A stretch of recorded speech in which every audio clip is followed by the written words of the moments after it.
Yesu Kristo asifiwe. Kanisa, haleluya. Haleluya. Somo la leo linasema Roho Mtakatifu na kazi zake. Matendo sura ya 2 aya ya 4. Naomba usome. Neno la Mungu linasema Roho Mtakatifu, wote wakajazwa Roho Mtakatifu, wakaanza kusema kwa lugha nyingine, kama Roho alivyowajalia kutamka. Bwana Yesu asifiwe. Wote wakajazwa Roho Mtakatifu, wakaanza kusema kwa lugha nyingine, kama Roho alivyowajalia kutamka. Bwana Yesu asifiwe sana. Kazi mojawapo ya Roho Mtakatifu katika maisha yetu, kazi ya kwanza ya Roho Mtakatifu anayodhihirisha kwa Mkristo ni kuleta maisha ya utakatifu. Leo tunajifunza kazi zake, Roho Mtakatifu na kazi zake. Kwa kazi ya kwanza ni kuleta utakatifu. Kazi ya Roho Mtakatifu ni kuleta utakatifu. Bwana Yesu asifiwe. Angalia mahali Roho Mtakatifu alipo, lazima nguvu ya Mungu idhihirike. Lazima nguvu za Mungu zidhihirike. Matendo sura ya 4 mstari wa 31, naomba usome. Hata walipokwisha kumwomba Mungu, mahali pale walipokuwa wamesimama, pakatikiswa, wote wakajazwa Roho, wakanena neno kwa nguvu.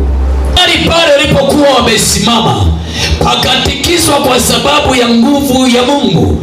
Walipokuwa wakinena neno la Mungu, Roho wa Mungu akashuka juu yao na mahali pale pakatikiswa. Mahali palipo na Roho wa Mungu, nguvu za Mungu zinadhihirika. Bwana Yesu asifiwe. Amen. Nguvu za Mungu zikadhihirika walipokwisha kulinena neno. Mahali walipokuwa wamesimama pakatikiswa, baada ya Roho Mtakatifu kufurika juu yao, wakalinena neno la Mungu kwa nguvu. Matendo sura ya 10:44. Mstari wa 44 unasema, Petro alipokuwa akisema maneno hayo, ndio Roho Mtakatifu akawashukia wote waliolisikia lile neno. Roho Mtakatifu akawashukia wote waliokuwa wakilisikia lile neno. Petro alikuwa akiendelea kunena kwa Yesu Kristo, habari ya uzima ambao Yesu Kristo ameukusudia kwa ulimwengu. Mahali pale wakati wanasikiliza wale watu, Roho Mtakatifu akawashukia juu yao. Wale walioamini wakashangaa. Watu wote waliokuja pamoja na Petro, ndio kwa sababu mataifa nao wamemwagiwa kipawa cha Roho Mtakatifu. Amen. Angalia, watu waliokuwa wamekwisha kutahiriwa na wale walioamini, walioambatana na Petro, wakati huo wanashangaa, mataifa nao wanaanza kunena kwa lugha. Hawaamini, wanasema imekuwaje hawa nao tena wamepokea neema kama ya kwetu, wakati wao ni mataifa hawastahili kupata. Lakini wakasahau ya kwamba Kristo alikuja kwa ajili ya ulimwengu. Bwana Yesu asifiwe. Amen. Angalia watu mpaka tumefika mahali tumekataa Roho Mtakatifu. Hatuwezi kutambua lile kusudi na nia ya Kristo aliyoidhihirisha kwa ulimwengu. Yeye alikuja kwa sababu ya ulimwengu, si kwa sababu ya watu wachache. Waliotahiriwa, walioamini wakashangaa baada ya kuona watu wa mataifa nao wananena kwa lugha. Imewezekanaje watu hawa nao tena kunena kwa lugha kama sisi, wakapata neema kama sisi? Imewezekanaje? Bwana Yesu asifiwe. Amen. Imewezekanaje? Kumbe Roho wa Mungu, yeye udhihirisho wake ni pale linaponenwa neno la kweli mahali fulani, yeye lazima dhihirike, hawezi kujizuia. Amen. Bwana Yesu asifiwe. Amen. Mahali panaponenwa neno la kweli, neno la Mungu, maana Mungu ni neno na Mungu ni roho. Ikiwa Mungu ni roho, ni lazima ajifunue mahali pale kwamba mimi niko. Kwa hiyo kupitia neno la kweli likinenwa, Roho Mtakatifu lazima dhihirike. Amen. Bwana Yesu asifiwe. Amen. Bwana Yesu asifiwe. Amen. Kwa Roho Mtakatifu hautasikia mtu, ukisikia mtu anakuambia pokea Roho Mtakatifu, anakudanganya. Roho Mtakatifu anadhihirika mahali palipo na nguvu za Mungu. Na mahali ambapo kuna nguvu za Mungu, maana yake ni neno la kweli linanenwa. Roho Mtakatifu atakuja kwako tu. Bwana Yesu asifiwe. Amen. Endelea kusoma. Mstari wa 46 inasema na kumwadhimisha Mungu. Na kumwadhimisha Mungu. Ninashangaa watu tunakuwa kwenye ibada halafu kumwadhimisha Mungu mpaka tuambiwe. Ndani yako wewe ni mkavu. Kama Roho Mtakatifu yumo, utashangaa makofi. Hata usipoambiwa kupiga makofi, utapiga makofi. Mwingine unashangaa yuko hivi tu, lakini ujue miguu inaongea huko. Maana yake nguvu tayari, yani mwili umeshindikana kuzuilika. Tayari nguvu za Mungu zimemvaa. Unashangaa yeye anapiga, unashangaa yuko hivi tu. Yani haelewi anachokifanya. Maana yake ufahamu wake tayari unamadhimisha Mungu. Ufahamu haupo tena kwenye mwili wa kawaida. Lakini unashangaa mtu mwingine macho ni makavu, mdomo hauna habari yoyote, mikono ni mikavu, haina chochote. Wewe uko mwilini. Haleluya. Ibada ya Mungu ni ibada ya roho. Haleluya. Ibada ya Mungu ni ibada ya roho. Na roho akiwepo mahali hapo, yeye kazi yake anakufanya umwadhimishe Mungu na kumwinua Mungu. Maana yeye ndiye anayemjua Mungu. Kwa hiyo yeye anasema hivi, ndiye anayetuombea kwa sababu yeye anayajua mapenzi ya Mungu. Ndiye anayeweza kutaja sifa za Mungu akiwa ndani yetu. Matendo sura ya 19 mstari wa 6, soma. Neno la Mungu linasema, ndio, na Paulo alipokwisha kuweka mikono juu yake, Roho Mtakatifu akaja juu yao. Ndio. Wakaanza kunena kwa lugha na kutabiri. Amen. Wakati Paulo anawaendea akawauliza, ninyi mmekwisha kumpokea Roho Mtakatifu? Nao wakauliza, Roho Mtakatifu ndo nini? Sasa ninyi mmebatizwa kwa ubatizo wa nani? Tulibatizwa kwa ubatizo wa Yohana. Akashangaa akasema, ndio maana mjapokea hiyo neema. Njoo hapa. Kawekea mikono. Amen. Alipokwisha kuweka mikono juu yao wakaomba, wale watu wakajazwa nguvu. Wale watu wakaanza kusema kwa lugha mpya. Wale watu wakaanza kutabiri. Haleluya. Amen. Wakaanza kuzungumza lugha nyingine. Sikiliza. Mungu akijidhihirisha ndani yako akachilia Roho wake Mtakatifu, lazima lugha nyingine mpya iingie ndani yako. Sasa lugha nyingine katika neno la ufunuo huwa ni mafundisho. Maana yake unachokipokea ni mafundisho mapya ndani yako. Mafundisho ya kale yote yanaondoka, yaani mafundisho ya mapokeo yanaondoka. Ndio maana unaona kizazi cha leo wamevunja misingi ya dini. Kaangalie, weka tafute.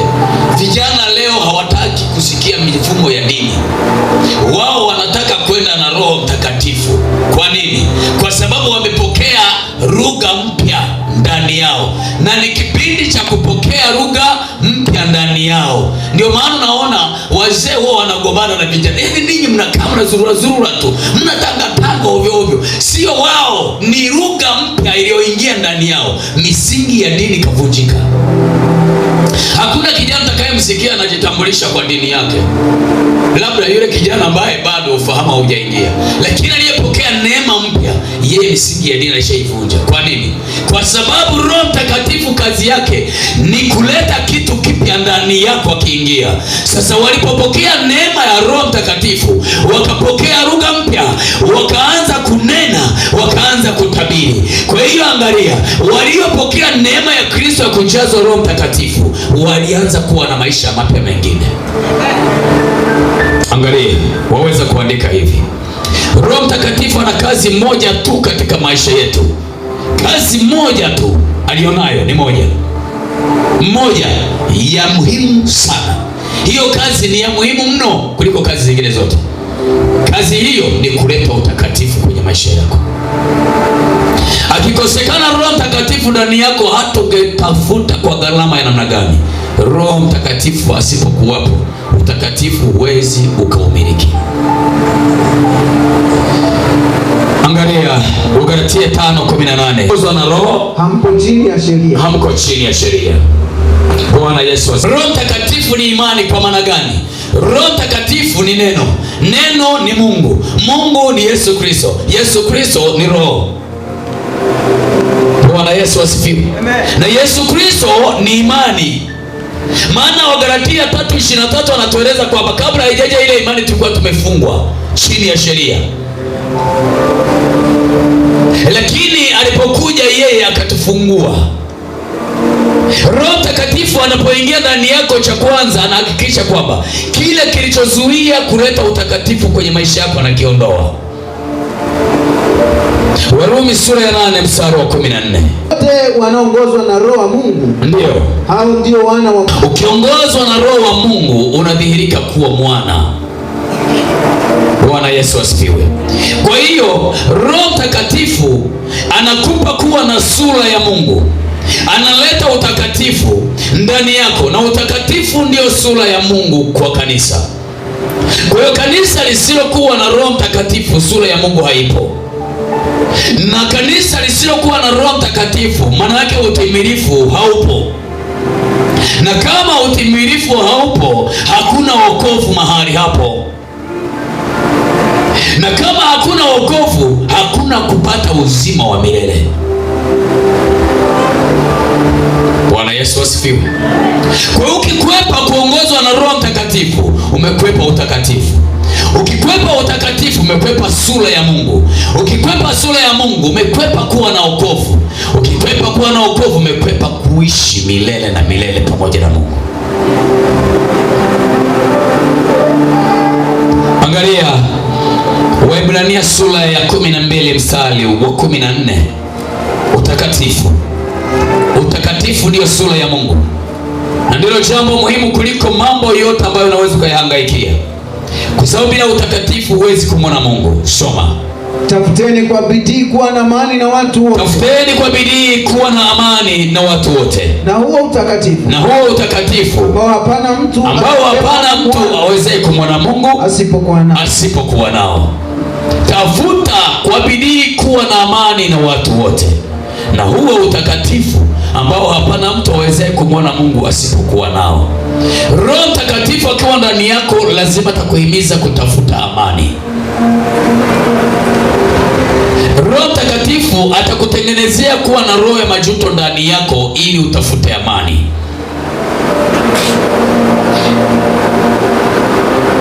Mathayo sura ya 5 mstari wa 8. Heri wenye moyo safi. Heri wenye moyo safi, maana hao watamwona Mungu. Bwana Yesu asifiwe. Heri wenye moyo safi, maana yake ni nini? Wanaheri walio na utakatifu. Wanaheri walio na utakatifu, maana hao watamwona Mungu. Biblia imetueleza Waebrania 12:14.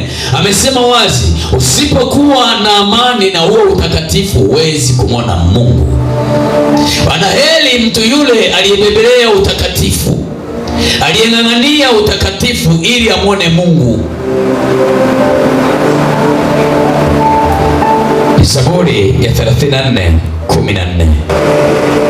Zaburi ya 34:14 nasema, ndio, uache mabaya ukatende mema. Ndio, utafute amani. Uache mabaya ukatende mema. Utafute amani ukaifuatia. Uache mabaya ukatende mema. Uitafute amani na ukaifuatia huko huko ilikopatikana. Itafute amani kwa bidii, uache mabaya.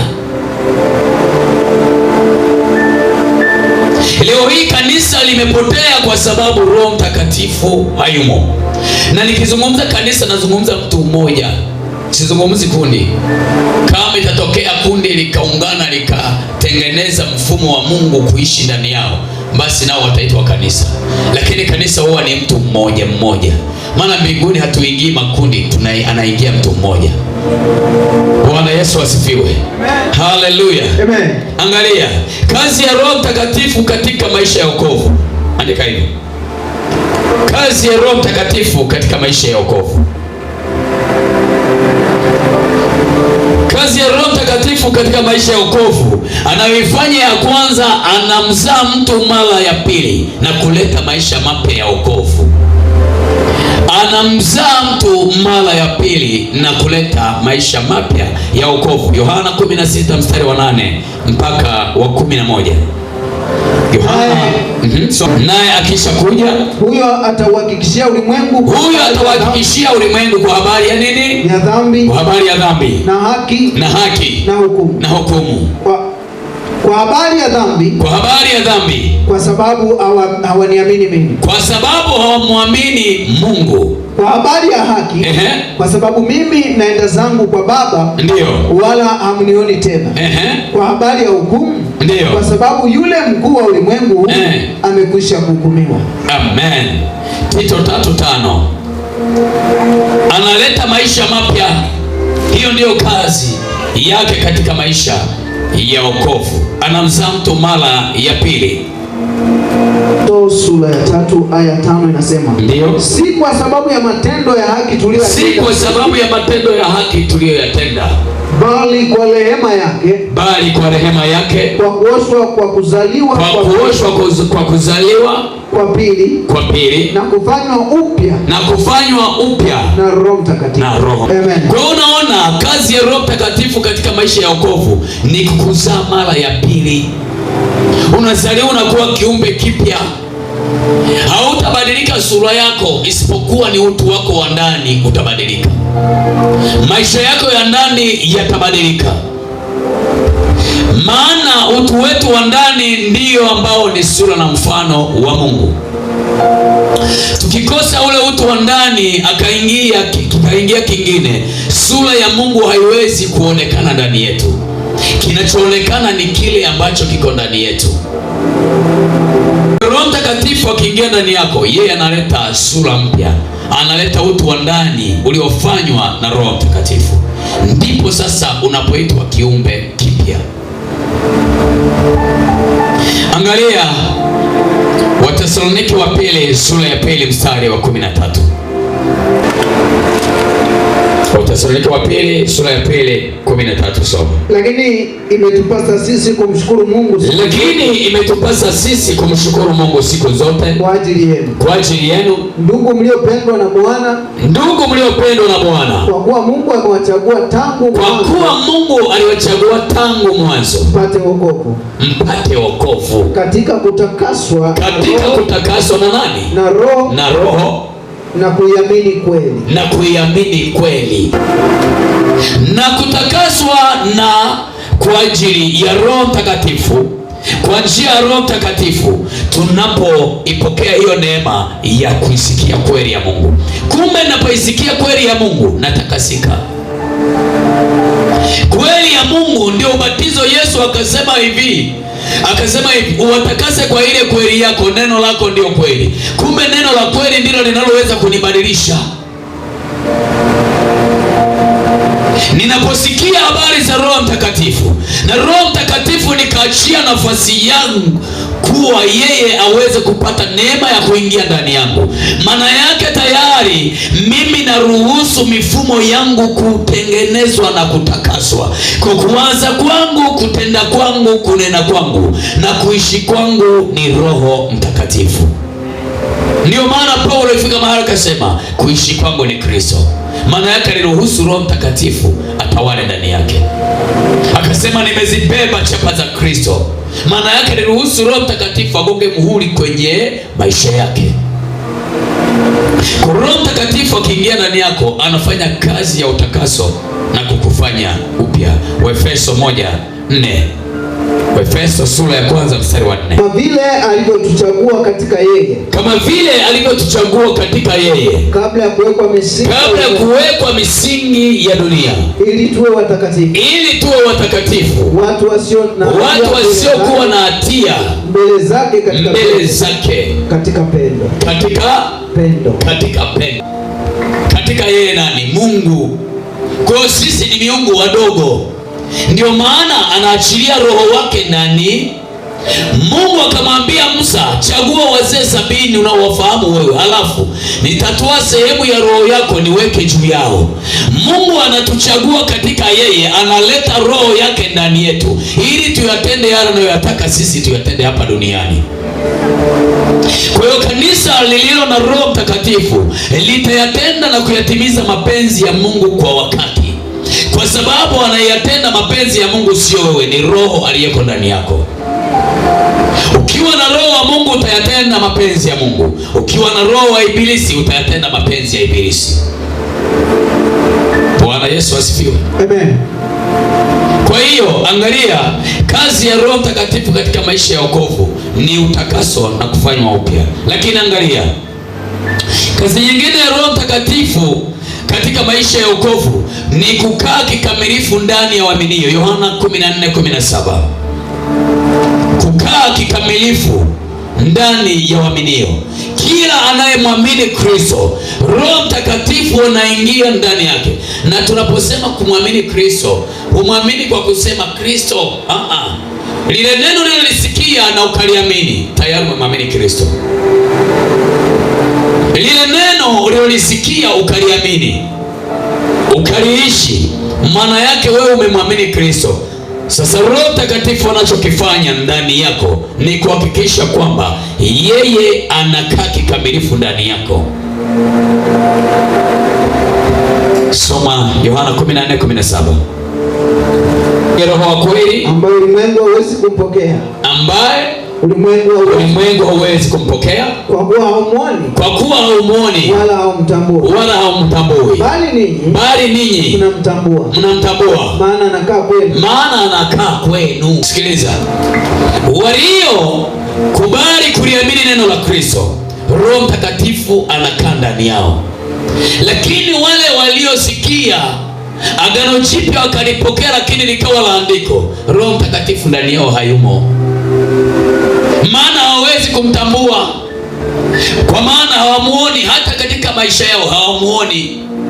Maana Roho Mtakatifu, kumbuka, jambo la kwanza analeta utakatifu. Sasa mtu anayenena uongo, maana yake Roho Mtakatifu hayumo. Haleluya. Mtu anayethubutu kuzini, Roho Mtakatifu hayumo. Mtu anayethubutu kuiba, Roho Mtakatifu hayumo. Bwana Yesu asifiwe. Hawezi kumtambua kwa sababu hawezi kumwona, lakini ninyi mnamtambua kwa sababu anakaa ndani yenu. Tusome Warumi sura ya 8 mstari wa 9. Uangalie Roho Mtakatifu analeta alama ya Mungu kwako. Warumi 8:9, soma. Lakini ikiwa Roho wa Mungu anakaa ndani yenu, ndio ninyi hamfuati mwili. Ikiwa Roho wa Mungu anakaa ndani yenu, ninyi hamfuati mwili, bali mwaifuata Roho. Lakini mtu awaye yote asipokuwa na Roho wa Kristo, huyo si wake. Kwa hiyo mtu yeyote, mwamini yeyote asiyeliamini neno la Mungu, kuliamini neno la Mungu ni lazima ulisikie. Neno unalolisikia ni neno la kipindi gani au la nyakati gani? Na hapo ndipo unaona wazee na vijana wanapishana. Wao vijana wameambiwa wao watapata mafunuo yatatoka. Wazee wao ni kazi yao ni kuona ndoto. Bwana Yesu asifiwe. Mungu anaachilia roho ya ufunuo kwa vijana. Wazee wanatembea na Agano Jipya la andiko, hao wanatembea na Agano Jipya la roho. Ni vitu viwili tofauti. Bwana Yesu asifiwe. Kwa sababu Roho Mtakatifu anafungua mafumbo. Ukisoma Wakorintho wa kwanza ile sura ya 2 mstari wa 9 na wa 10, anasema mambo ambayo sikio halikuwahi kusikia, mambo ambayo jicho halikuwahi kuona, wala hayakuwahi kuingia kwenye moyo wa mwanadamu, mambo ambayo Mungu amewaandalia wampendao. Lakini sisi tumefunuliwa kwa Roho, maana Roho ayachunguza mpaka mafumbo ya Mungu. Bwana Yesu asifiwe.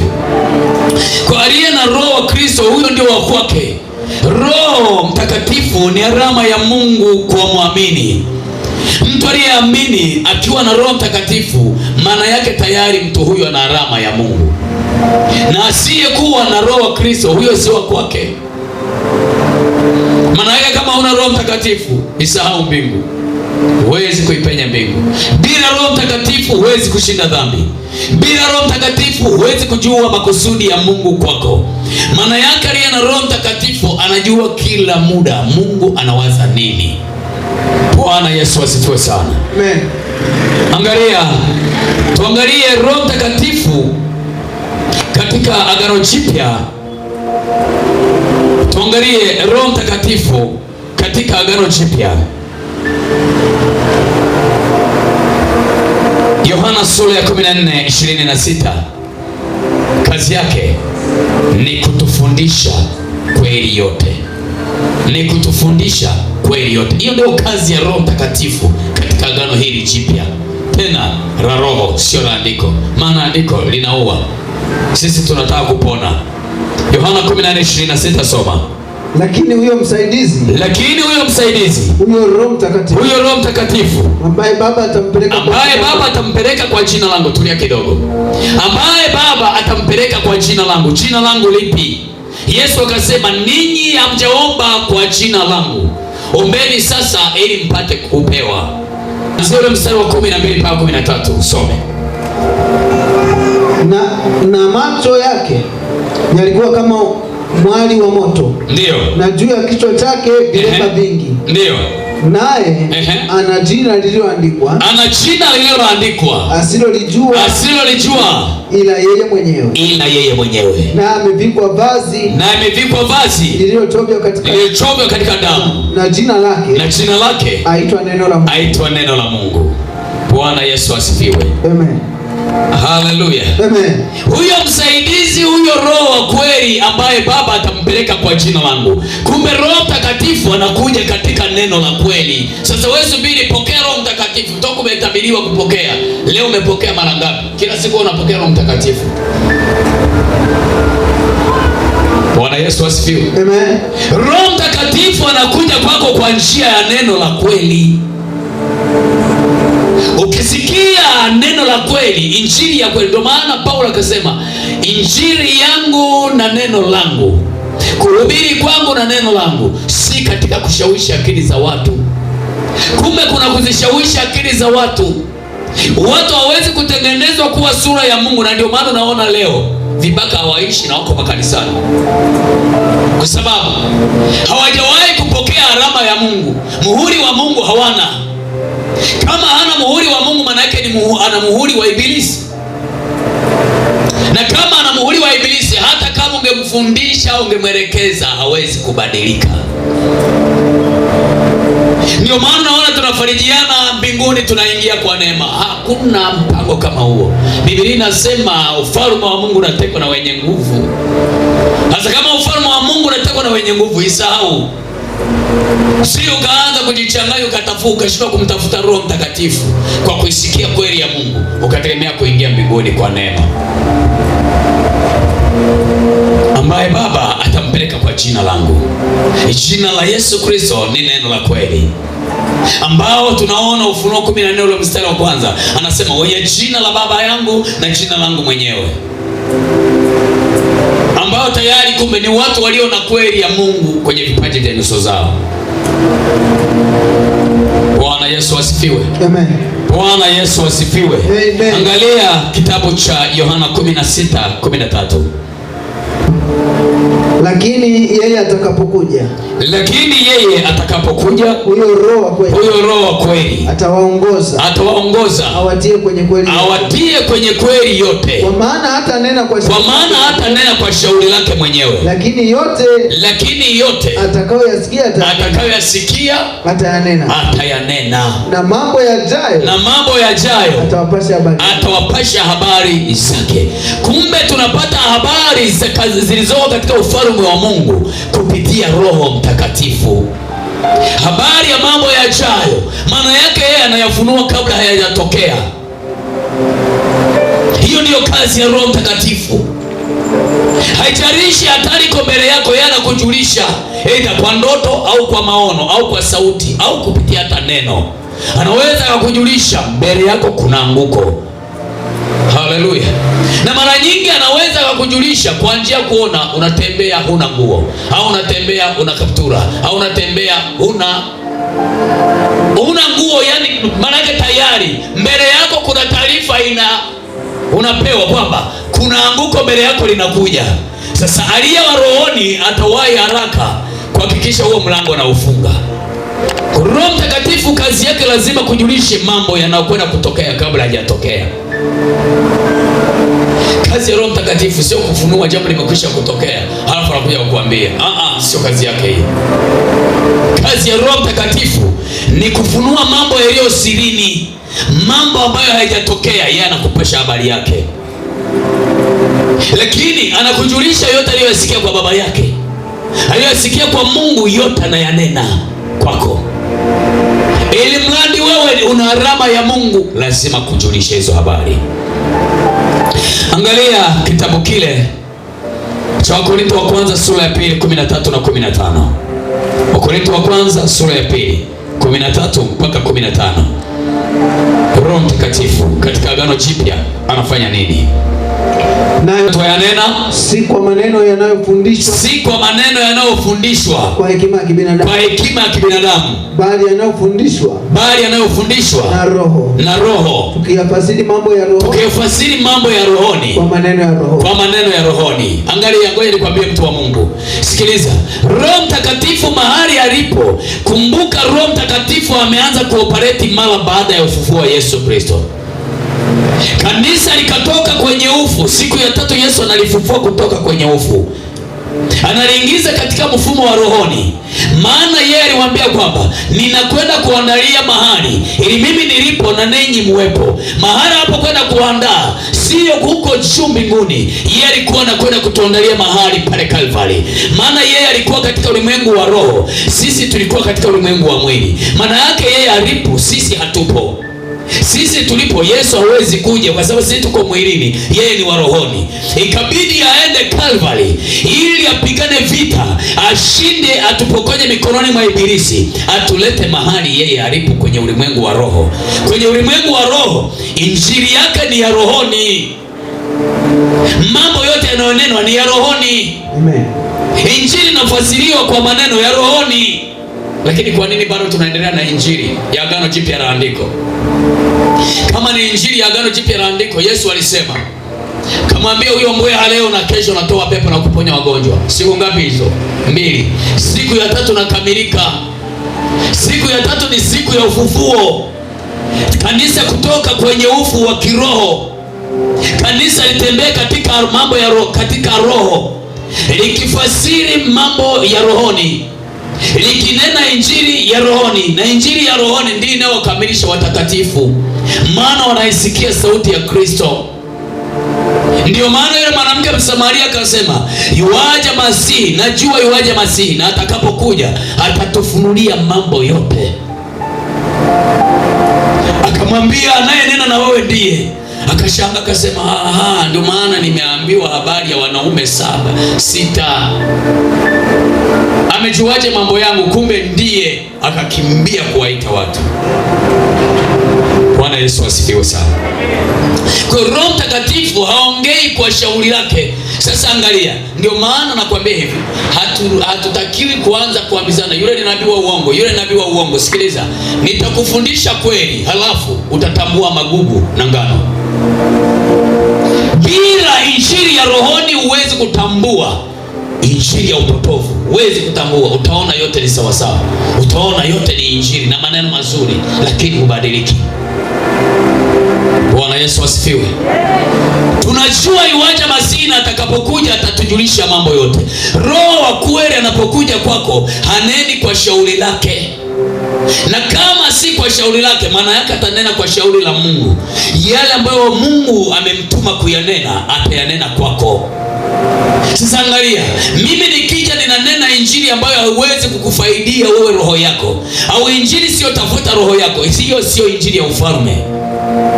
Injili ya ufalme inatafuta roho, maana inatafuta roho ilikotoka irejee tena ilikotoka. Ni Bwana Yesu asifiwe. Amen. Amen. Hallelujah. Amen. Lazima ushuhuda utokee. Lazima ushuhuda uonekane. Bwana Yesu asifiwe. Amen. Lazima huo ushuhuda uonekane. Mathayo 28:19.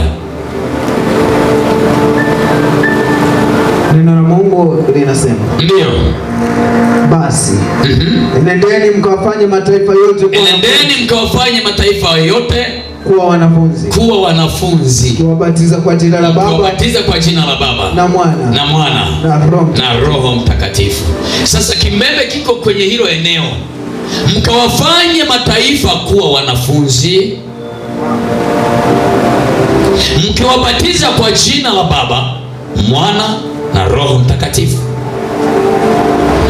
Jina la Baba tumeliona, jina la Mwana tumeliona, na jina la Roho Mtakatifu nalo pia limeonekana. Yote ni neno.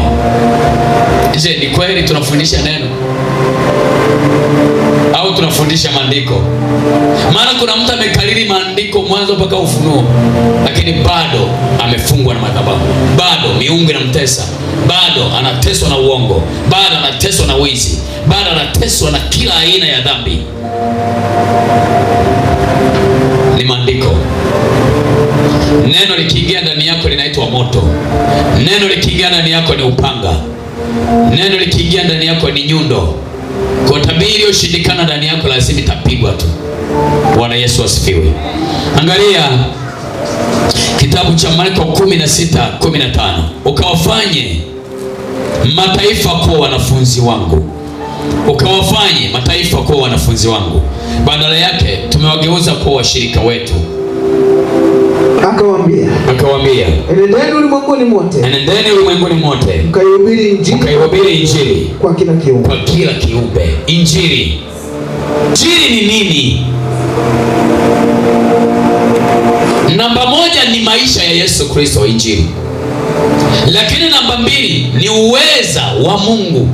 Uweza wa Mungu maana ni nguvu za Mungu. Injili ni nguvu za Mungu. Sasa injili kama imehubiriwa kwako, kwa nini hujatoka kwenye mikono ya aliyekuteka? Maana yake kama injili imehubiriwa kwenye masikio yako, aliyekuwa amekushikilia atakuachia, kwa sababu ni uweza wa Mungu.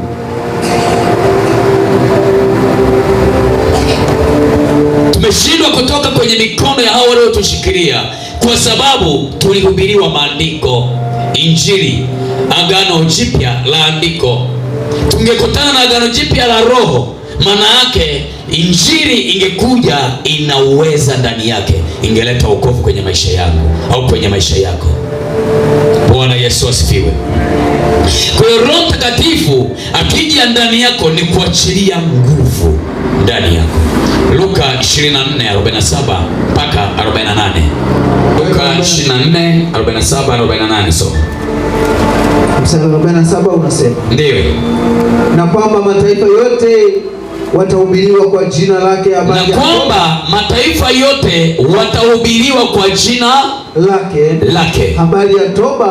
ya toba na ondoleo la dhambi, kwanza tangu Yerusalemu. Nanyi ndinyi mashahidi wa mambo haya. Na tazama, naletea juu yenu ahadi ya Baba yangu. Lakini kaeni humu mjini hata mvikwe uwezo utokao juu. Umesikia? Kwa kumbe ndio maana Roho Mtakatifu anahimiza kanisa likae ndani ya neno, ili kusudi aliye na neno maana yake ana roho. Aliye na roho tayari ana nguvu, na kama ana nguvu, hakuna nguvu nyingine itakayokuja nje iingie ndani yake. Imepata nafasi ya kuingia ndani yetu iliyo kinyume na nguvu ya Mungu, kwa sababu hatuna neno. Haleluya. Watahubiriwa kwa jina langu. Jina lake lipi? Neno la ufalme, injili ya ufalme. Maana injili ya ufalme ni uweza, ni mamlaka. Ndio maana kila mahali Yesu alikosimama, yeye kwa sababu alikuwa ni neno, alikuwa anatamka jambo linatokea. Uweza wa Mungu ndani yake. Angalia Kazi nyingine katika Agano Jipya anasema ni kuwajaza upako, yani nguvu waamini, au kufurikisha waamini. Kuwajaza upako, yani nguvu waamini, au kuwafurikisha waamini.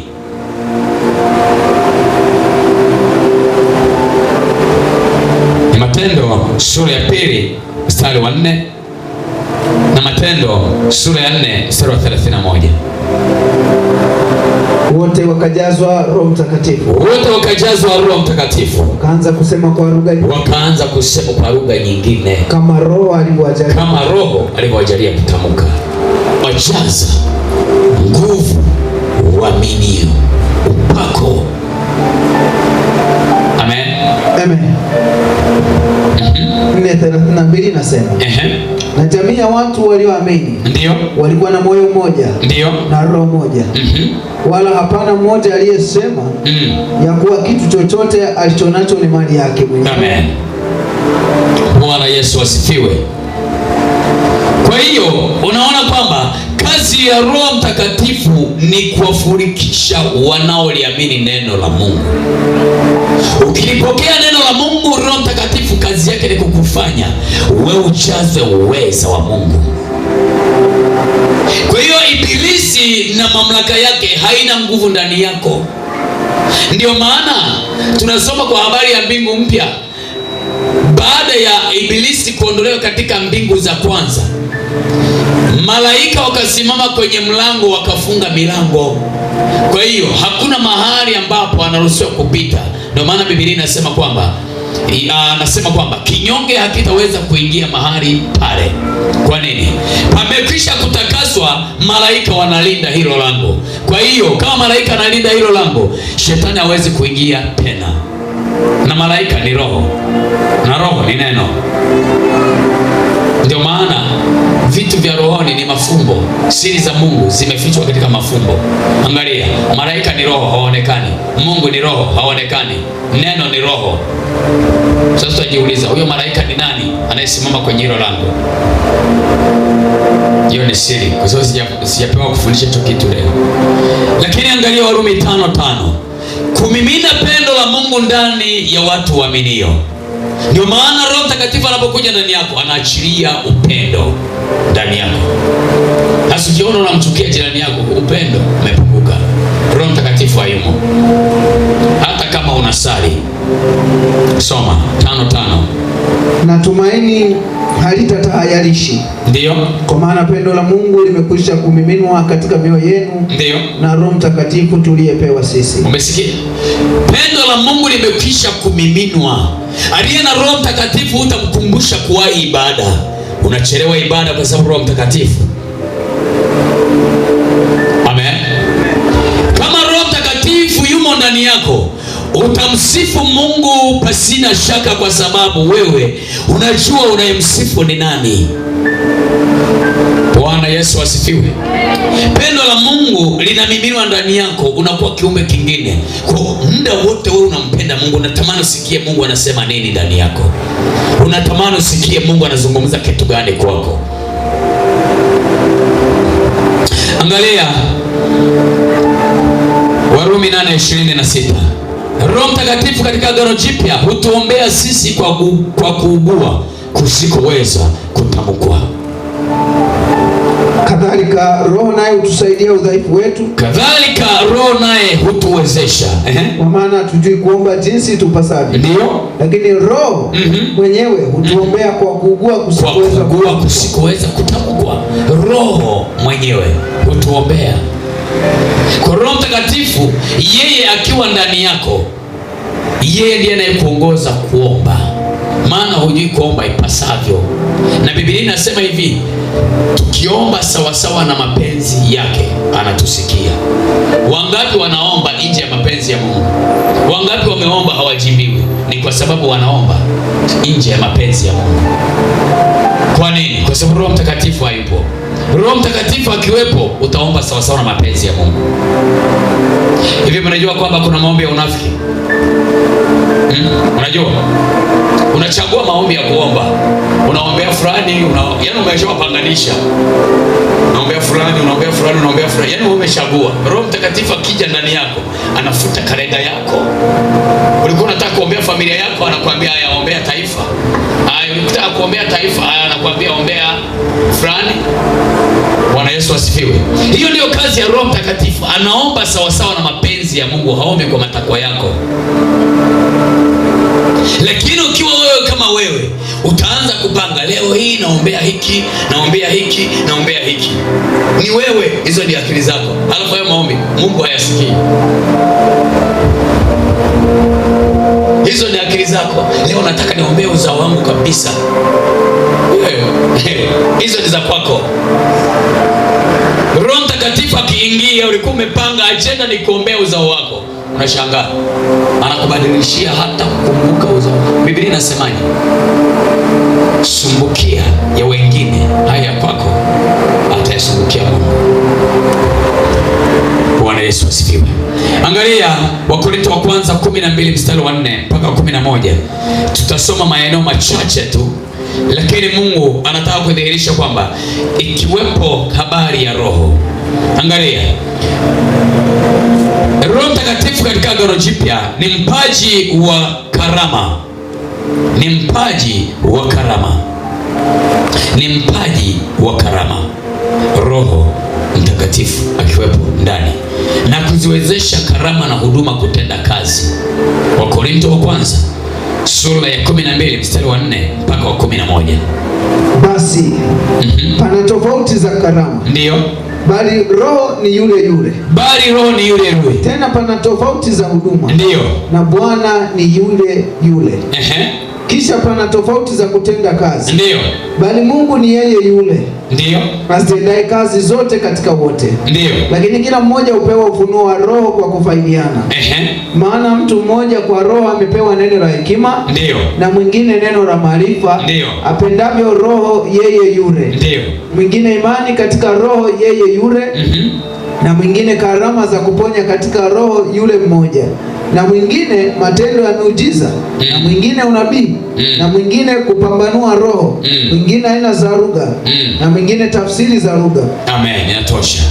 Umesikia?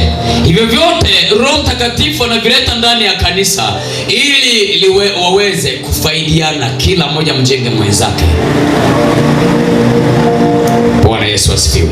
Lakini ukumbuke, tunampokea Roho Mtakatifu kwa neno la kweli, sio kwa maneno ya propaganda, ya kujitungia wenyewe, ya kufundishwa na mwanadamu. Kwa neno la kweli la Mungu tunapokea nguvu za Roho Mtakatifu. Huimarisha utu wetu wa ndani, Waefeso 3:16. Kazi ya Roho Mtakatifu ndani ya kanisa, yeye anakuja kuimarisha utu wako wa ndani. Kwa utu wa ndani unaimarishwa, ndiko kule kufanywa kiumbe kipya, Waefeso sura ya 6 mstari wa 10. Hatimaye mzidi kuwa hodari katika Bwana. Ndio. Na katika uweza wa nguvu zake. Katika uweza wa nguvu zake. Nguvu zake ni zipi? Roho Mtakatifu. Na Roho Mtakatifu tunampokea kupitia neno la kweli. Ninaimarishwa ndani. Sitabaki kushuhudiwa, ila nitakuwa shuhuda wa mambo ya Mungu. Wewe uko kanisani, lakini mambo ya Mungu wewe unashuhudiwa. Kwa nini na wewe usishuhudie? Na hakuna anayeshuhudia asipokutana na Yesu. Lazima utendewe ndipo ushuhudie. Maana Biblia inasema kila aliye na mwana anao ushuhuda. Bwana Yesu asifiwe. Kila aliye na mwana anao ushuhuda. Kuna ambayo Mungu ameyatenda kwenye maisha yako, unashuhudia. Umekutana na Yesu, ndio maana unashuhudia. Bwana Yesu asifiwe. Amen. Angalia Kolosai 1:11. 11 soma. Mkiwezeshwa kwa uwezo wote. Mkiwezeshwa kwa uwezo wote. Kwa kadiri ya nguvu ya utukufu. Kwa kadiri ya nguvu ya utukufu wake. Pate kuwa na saburi ya kila namna. Ya kila namna. Na uvumilivu pamoja na nini? Na furaha. Na furaha.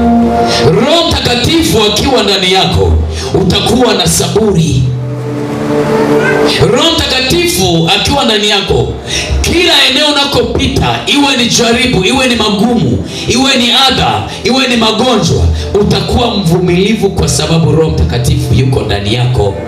Lakini kama yuko ndani yako, kwenye jaribu kiingia, unateketea. Jaribu likija linakuangusha, huwezi kuwa na nguvu ya kushinda jaribu kama Roho Mtakatifu hayupo. Roho Mtakatifu akikuacha kwa ndani ya dakika moja, umeshafanya dhambi. Ndani ya dakika moja umeshafanya dhambi. So hiyo nafasi shetani akiipata, anaitumia.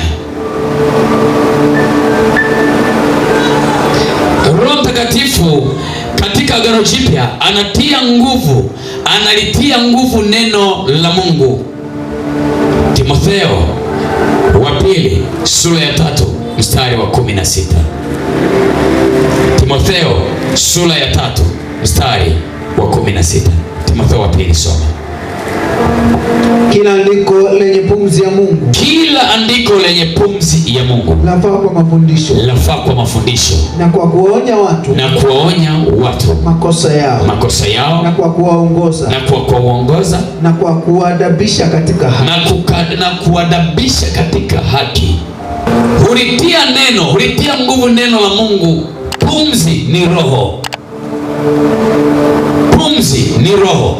Neno lolote ambalo Roho Mtakatifu yuko ndani yake linaitwa moto, linaitwa upanga, linaitwa nyundo. Neno lolote linalotokana na roho lafaa kwa mafundisho. Kumbe neno lisilo na roho halifai kwa mafundisho, linaenda kuua roho yako. Ndio maana naona leo hii watu ufu wa rohoni umetawala. Kwa sababu gani? Fundisho la roho halipo, lipo fundisho la andiko. Ndio maana sura Kristo haipo. Unaona kusema uongo ni halali yako.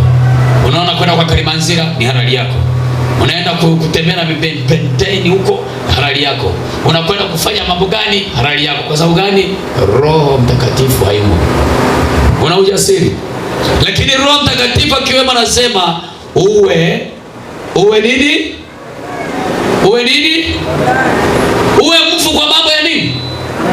Mambo ya dhambi. Halafu uwe hai kwa mambo ya haki. Sasa wewe mambo ya dhambi ndio uko hai. Mambo ya haki wewe ni mfu. Maana yako unaenda kinyume. Bwana Yesu asifiwe. Haleluya. Ngoja nikwambie, watu wanapata ujasiri wa kufanya dhambi kwa sababu Roho Mtakatifu hayupo. Akiingia anakumulika ti. Usikie deketi napiga. Unashtuka. Ukilazimisha, maana yake tayari inaitwa ni kufuru. Sio amekuonya na umemsikia amekuonya, lakini umelazimisha. Bwana Yesu asifiwe. Roho akiwepo, kila jambo linatendeka kwa adabu. Bwana Yesu asifiwe. Roho Mtakatifu akiwepo ndani yako, kila jambo litatendeka kwa adabu, kuadabisha waaminio, kuadabisha wasikiao. Lafaa kuwaonya watu makosa yao. Ni neno linalokuonya na kukutengeneza wewe imara. Ni neno. Bila neno wewe hauwezi kushinda dhambi. Bila roho hauwezi kushinda dhambi, maana ndiye anayefunua mambo yanayokuja kabla hayatokea. Angalia waraka wa pili wa Petro sura ya 1 mstari wa 19 mpaka 21. Pili wa Petro sura ya 2 aya ya 19 inasema, ndio, wakiwaahidia uhuru, nao wenyewe ni watumwa Ngoja kidogo. Nao wenyewe ni watumwa wa nini? Wa uharibifu. Tulia. Bwana Yesu asifiwe. Wako watu tumekuwa tukiwaahidia uhuru. Wewe Bwana amekuweka huru, lakini mimi ni mtumwa wa nini? Wa uharibifu. Bwana amekwisha kufungwa, wakati mimi bado nimefungwa. Kama sijafungwa na miungu, nimefungwa na pepo na uchawi, nimefungwa na pepo na uongo, nimefungwa na pepo na uzinzi, nimefungwa na pepo na ugomvi, bado nimefungwa na kuahidia uhuru. Roho Mtakatifu hapo hayupo. Soma. wakiwahidia uhuru, na wenyewe ni watumwa wa uharibifu. Maana mtu akishindwa na mtu huwa mtumwa wa mtu yule. Kuwa makini. Bwana Yesu asifiwe. Kuwa haleluya. Hivi unajua ule msemo wa Yesu aliposema kwamba iweni wapole kama nini? Kama halafu iweni wajanja kama iweni na busara kama nini? Kama nyoka, si ndio? Halafu iweni wapole kama, unajua maana yake ni nini? Alikuwa analenga nini?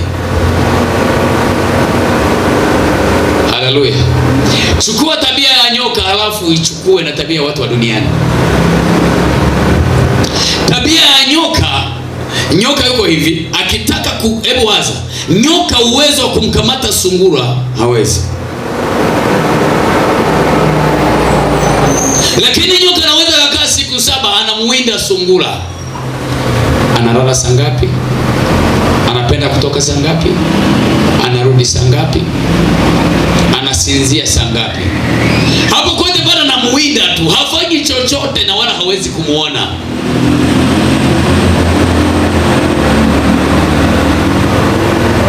Kama vizuri utanielewa. Hawezi kumuona. Siku akishagundua tabia yake, mwenendo wake wote, ndipo sasa anapomvizia na kumkamata. Kwa sababu kila tabia ameshaijua. Anapenda kula nini, saa ngapi anatoka, anarudi saa ngapi, analala saa ngapi, na kusinzia kwake saa ngapi. Kamata. Muwajanja kama, muwe na busara kama watu wa dunia. Atatembea nawe taratibu. Kwa sababu Roho Mtakatifu hayumo, utashangaa umeshatoka kwenye mikono yake. Unakuja kufurukuta tayari wewe ni mtumwa wake. Huwezi kutoka tena. Shetani anakuvizia taratibu. Haya, kisa kingine, ulishawahi kuona simba anavyonyatia? Simba ni mkubwa lakini ananyatia mpaka anajipina kwa mdogo. Lengo lake mpaka litimize. Bila Roho Mtakatifu hujui kama unafuatiliwa nyuma yako au adui anajipanga kuja kukuangusha. Wanawaahidia uhuru wakati wao wenyewe ni watumwa wa uharibifu. Kwa maana mtu akishindwa na mtu mwingine anakuwa mtumwa wa mtu.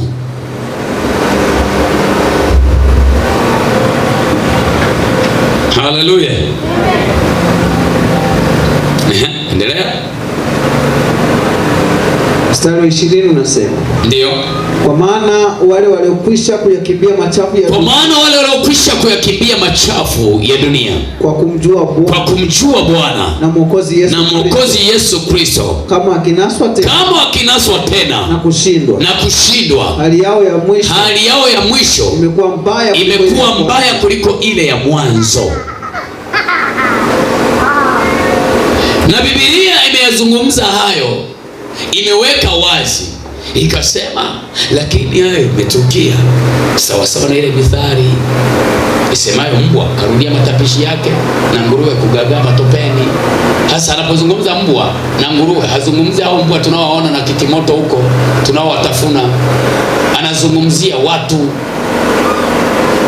Mtu aliyeasi, aliyeujua ukweli, aliyetakaswa na neno la Mungu kwa kulisikia kweli, kwa kuisikia kweli ya Mungu, akirudi tena kwenye mafundisho yake ya mapokeo, ni nguruwe. Ni nini? Ni nguruwe. Anaitwa nguruwe.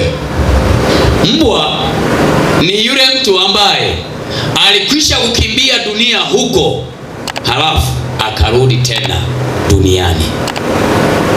Alikuwa cha pombe akaacha, amerudi tena kwa kupiga pombe. Huyo anaitwa mbwa. Alikuwa mzinzi, amerudi kwenye uzinzi wake, mbwa.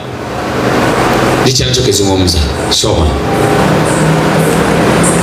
Mstari 21 inasema. Ndio. Maana ingekuwa heri kwao. Ndio.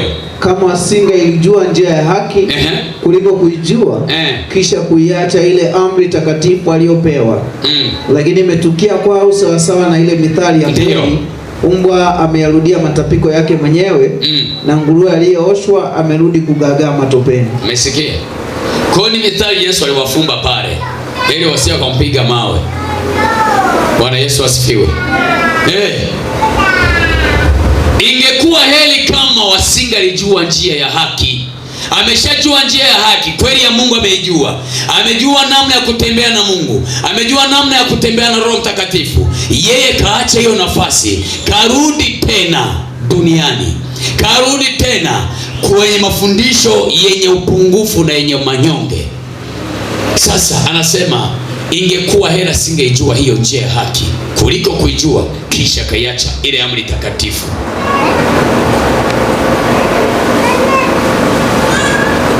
Kwa watu wa Mungu, kama tunataka tutembee katika maisha ya utakatifu, ni lazima Roho Mtakatifu ajae ndani yetu, na atajaa ndani yetu kwa kulisikia neno la kweli la Kristo. Lakini bado Biblia inasema tunalo neno la unabii lililo imara zaidi. Tunalo neno la kinabii lililo imara zaidi. Roho Mtakatifu amezidhihirisha hizi kazi ndani ya kanisa ili kanisa lipate kutembea katika mfumo wa rohoni, kwa sababu ibada ya Mungu katika agano hili jipya la roho ni ibada ya rohoni, ambao waabuduo halisi watamwabudu Baba katika roho na kweli. Maana yake mfumo wa Mungu wa ibada anayoitafuta ni ibada ya rohoni. Ibada ya rohoni inadhihirisha ibada ya Mungu, na ibada ya Mungu inadhihirisha uwepo wake. Kwa hiyo hakuna ibada utakayoifanya kama Roho Mtakatifu hayupo ikaonekana kuwa ibada ya Mungu, itaonekana ibada ya sanamu. Sisi tulishakariri kuwa ibada ya sanamu ni watu wanaokwenda mbele ya vitu wanaabudu. Hata wewe ukisimama mbele za Mungu halafu uwepo wa Mungu kwenye nafasi kwenye moyo wako asiwepo, unatoa ibada ya sanamu. Haijalishi unasifu, kama unasifu katika mwili unafanya ibada ya sanamu. Haijalishi unatoa sadaka, kama unatoa sadaka katika mwili, moyo wako haujaambatana na ile sadaka, hiyo ni sanamu umefanya. Sasa wako watu wengi wanatoa ibada, wanafanya ibada ya sanamu mbele za Mungu bila wao kujua. Kwa nini? Waliyapokea mafundisho yaliyo manyonge. Angalia Wagalatia 4 mstari wa 8 na wa 9, tumalizie hapo. Lakini wakati ule, kwa kuwa hamkumjua Mungu, mliwatumikia wao ambao kwa asili si miungu. Bali sasa mkisha kujulikana na Mungu, au zaidi kujulikana na Mungu. Mmekwisha kumjua Mungu na mmejulikana na Mungu. Umemjua Mungu halafu umejulikana na Mungu. Kwa nini kuyarejea tena? Kwa nini kuyarejea mafundisho ya kwanza yaliyo manyonge yenye upungufu ambayo mnataka kuyarejea tena? Kwa nini? Bwana Yesu asifiwe. Kumbe mafundisho ya kwanza ni manyonge. Mafundisho ya kwanza ya manyonge anayoyasema ni mafundisho yanayofundishwa kwa andiko, kwa mapokeo, kwa maagizo ya wanadamu. Hayo ni manyonge, yana upungufu. Ndio maana Yesu akasema, akazungumza katika kile kitabu cha Waebrania, akasema kama agano lile la kwanza lisingelikuwa na upungufu, basi lisingelisimamishwa la pili. Lilisimamishwa lile la pili kwa sababu lilikuwa na upungufu. Yesu Kristo anakwenda kuturejesha katika mfumo wa ulimwengu wa roho. Baada ya kuonekana tuko mwilini, hatuwezi kukutana na Mungu aliye roho kwa sababu tuko mwilini. Akalazimika yeye kwenda Calvary ili atuchukue katika roho, atutoe mwilini, atuingize rohoni. Kwa hata wewe, ili uweze kumpa Mungu ibada ya kweli, ruhusu Roho Mtakatifu, ufahamu wako upate kukubali kufunguka, Roho Mtakatifu aingie ndani yako. Naomba usimame sasa. Simama. Mungu akupe, ni maombi yangu, Mungu akupe neema ya kuwa na Roho Mtakatifu ndani yako. Ukiwa na Roho Mtakatifu ndani yako utashinda. jaribu, vita, magonjwa yanayokuja kinyume na mpango wa Mungu, utashinda, kwa sababu Roho wa Mungu atakuwa ndani yako. Ndiye anayekutia nguvu, ndiye anayekuwezesha. Inua mikono, tumshukuru Mungu wa mbinguni. Baba, katika jina la Yesu Kristo, asante kwa neema yako ya ajabu. Tena umetufunulia habari ya Roho Mtakatifu na kazi zake ndani ya kanisa. Tujalie neema ya kwamba yote Bwana Yesu tuyatendayo, tuyatende katika Roho, na hata katika kunena kwetu tunene katika Roho, maana wewe ndiye unayefunua hata siri na mafumbo ya Mungu. Roho Mtakatifu, kaa ndani ya watumishi wako, kaa ndani ya watu wako, maana wewe umsaidizi ndani yetu ili kutusaidia mahali pale tusipoweza.